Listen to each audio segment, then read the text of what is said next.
চলে এসেছি আমাদের রুমে। এই যে আমাদের রুম হচ্ছে 101, 2 আর 4, 5, দুটো এসি, দুটো নন এসি।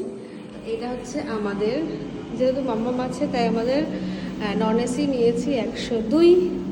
চলো রুমটা কেমন তোমাদের দেখাই। এই যে এটা হলো আমাদের বেড, আগামী 2 দিনের জন্য, ঠিক আছে। পাশে রয়েছে একটা ছোট্ট, কি বলবো এটাকে, বেডের সাথে কি বলে এটাকে গো, যাই হোক একটা কিছু, একটা টেলিফোন রয়েছে। এখানে রয়েছে এই যে মিরর, এখানে রয়েছে একটা ওয়ার্ড্রোব। দেখাও ভেতরটা একটু।